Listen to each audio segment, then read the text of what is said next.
Hello guys, welcome back to my new vlog. તો આજે હું આવ્યો છું મહેસાણા અને મહેસાણાથી જઈ રહ્યો છું મોટેરા સૂર્ય મંદિર, કે જે મહેસાણાથી લગભગ 25-30 કિલોમીટરની આજુબાજુ છે. તો ત્યાં જઈ રહ્યો છું. આપણે કહેવાય ને કે ભારતની અંદર 3 સૂર્ય મંદિર, એક છે કાશ્મીરની અંદર માર્તંડ સૂર્ય મંદિર, બીજું છે કોણાર્કનું સૂર્ય મંદિર અને ત્રીજું છે આપણા મહેસાણાનું ગુજરાતનું મોટેરાનું સૂર્ય મંદિર.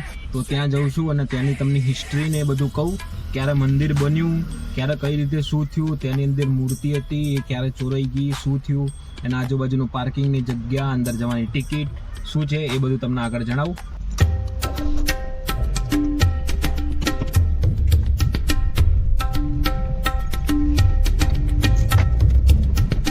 શું છે પેલા પાર્કિંગ? 10-20 રૂપિયા.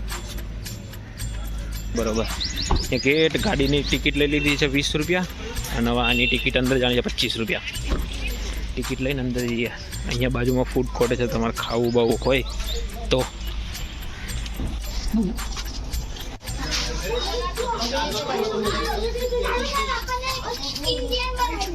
એ બાજુ સુંદર સુંદર બગીચા.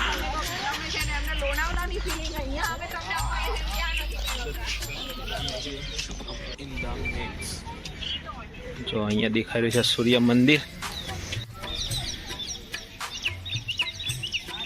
આ મંદિરની સ્થાપના થઈ હતી 11મી સદીની અંદર, કે જે કરી હતી સોલંકી વંશના રાજા ભીમદેવ પહેલાય, અને એ લગભગ 11મી સદી એટલે 1126ની આજુબાજુ એવું બધા કહે છે, બરાબર. અને આમાં જે મેઇન ગર્ભગૃહ, સભામંડપ અને ત્રીજું છે કુંડ, જે સૂર્યકુંડ અને રામકુંડ બની કહેવામાં આવે છે ને. તો એ 3 વસ્તુ છે. મેઇન ગર્ભગૃહની અંદર સૂર્યદેવની સોનાની મૂર્તિ હતી, જે અંગ્રેજોના લૂંટફાટમાં બધી ચોરાઈ ગઈ. બાકી પેલો આ છે ગર્ભગૃહ અને આ છે સભામંડપ, અને પછી આગળ છે કુંડ. સભામંડપની અંદર છે ને 52 થાંભલા છે, કે જે વર્ષના 52 અઠવાડિયા સૂચવે છે.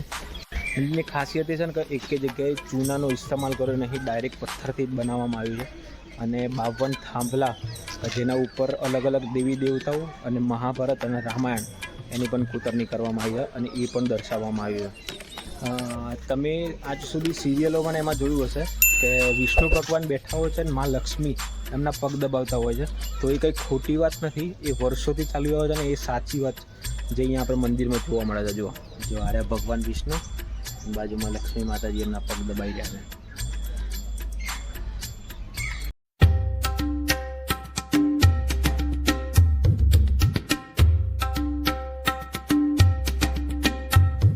આ જે સભા મંડપ છે ને એક રીતનો કહેવાય છે હોલ, જે આપણે હોલ કહીએ છીએ.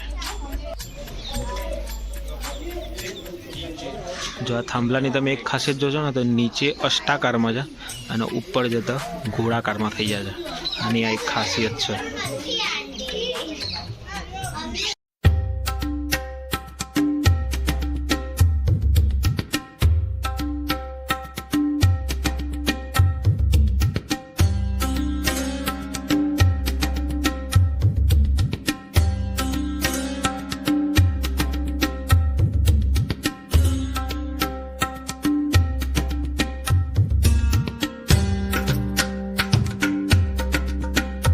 જો આ ભાગમાં હતી મૂર્તિ, અત્યારે તો હવે કશું છે નહીં.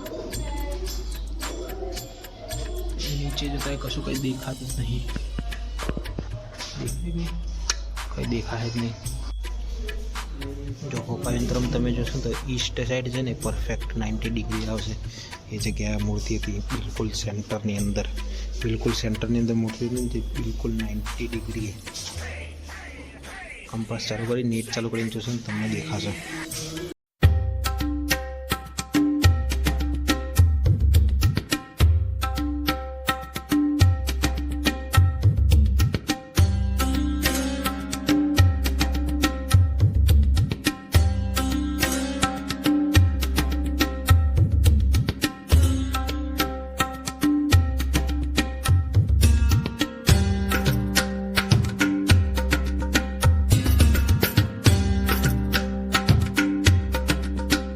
તમે કોઈ બી થાંભલાની કોઈ બી સાઈડ જોશો ને, નીચેથી અષ્ટકોણ અને ઉપર જતા દરેક થાંભલાની અંદર સરકાર રાઉન્ડ શેપમાં છે દરેક થાંભલા.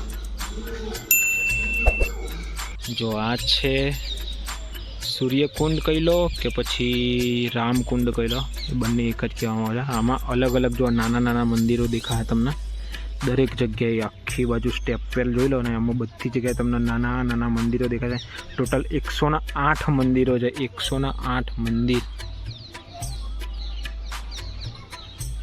હવે તો નીચે જવા નહીં દેતા, બધી જગ્યાએ રેલિંગ મારી દીધી છે.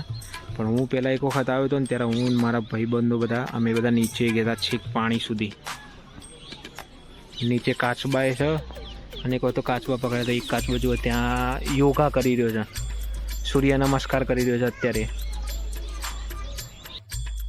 આ મંદિરની સ્થાપના થઈ હતી 11મી સદીની અંદર. મારે પહેલાં બોલાઈ ગયું 1126 બોલાઈ ગયું, પણ 1026 આવે.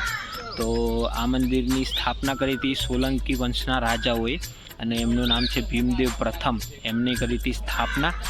એમના કુળદેવતા હતા સૂર્યદેવ, તો એમને સૂર્યવંશી બી કહેવામાં આવતા હતા. તો એના હિસાબે આ મંદિરની એમને સ્થાપના કરી હતી અને વધારે પડતું નુકસાન કર્યું હતું. અલાઉદ્દીન ખિલજી અંગ્રેજો લૂંટફાટ કરી મૂર્તિ એમાં જે સૂર્ય મંદિરની સૂર્યની જે મૂર્તિ હતી, પ્રતિમા હતી, કે જેના પર એના ઉપર સૂર્યનો જે મણી હતો ઉપર એમના માથા ઉપર, તો એના હિસાબે જે સનલાઇટ પડતી હતી સવારમાં, એના લીધે આખું મંદિર ચળહળિત થતું હતું. તો એ મૂર્તિ બી ચોરાઈ ગઈ અને એના પછી અલાઉદ્દીન ખિલજીએ બહુ બધી મૂર્તિ, અને જે ઉપર તમને તૂટેલો ભાગ દેખાય છે એ લગભગ અલાઉદ્દીન ખિલજીના હિસાબે બહુ વધારે પડતું નુકસાન થયું હતું.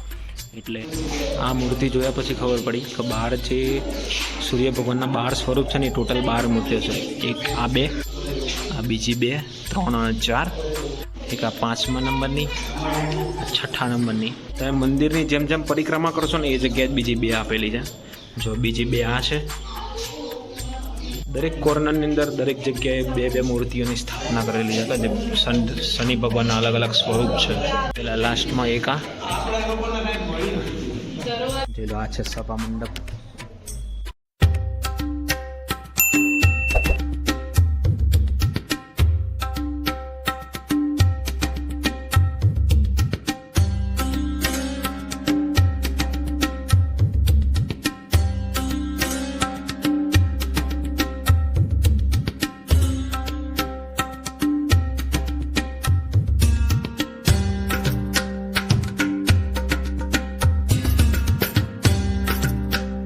મંદિરથી જતા હતા ને વચ્ચે મ્યુઝિયમ જોઈ લીધું. બહુ પબ્લિકને ખબર નહીં હતી કે અહીંયા મ્યુઝિયમ બી છે. તો અંદર મંદિરની થોડી ઘણી વસ્તુઓ છે, પણ હવે જોઈએ મંદિરની અંદર શું જાણવા મળે છે. અંદર જઈને જોઈએ. અહીંથી રસ્તામાં બધા મંદિરના અવશેષો બધા મૂકેલા છે. જો આ રીતનું છે કંઈક તુલસીના ક્યારો જૂના જમાનામાં આપણો હતો, એ કોકના ઘરમાં તો અત્યારે હશે. આ છે એમ જ કંઈક અવશેષ. આ એ છે અને આ બાજુ એ બધા અવશેષો પડેલા છે. અંદર જઈએ આવા ભારતીય પુરાતત્વ સર્વેક્ષણ.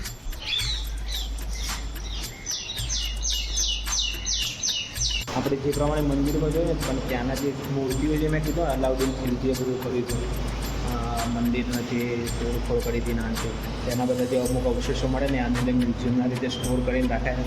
મંદિરની અંદર તો છે જ જોવાલાયક, ત્યાં બહુ પબ્લિક ત્યાંથી છે. પણ આમાં જે નાની નાની એવી બધી મૂર્તિઓ છે ને ગણપતિની, 12મી સદી 13મી સદી એ બધી મૂર્તિઓને એની અંદર મૂકેલું છે.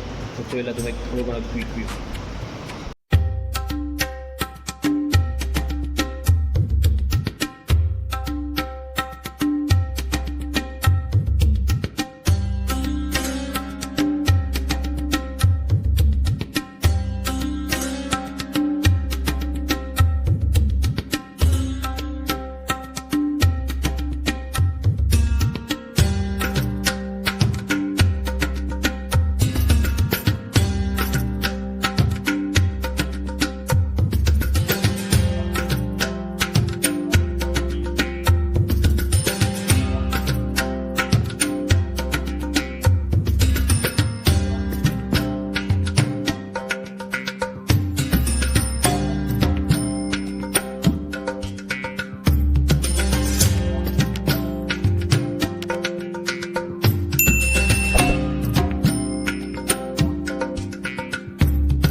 આપણે બાય બાય કરીએ છીએ. કંઈ ખોટું બોલાઈ ગયું તો નાનો સમજીને કે મોટો સમજીને માફ કરી દેજો. Okay, bye bye.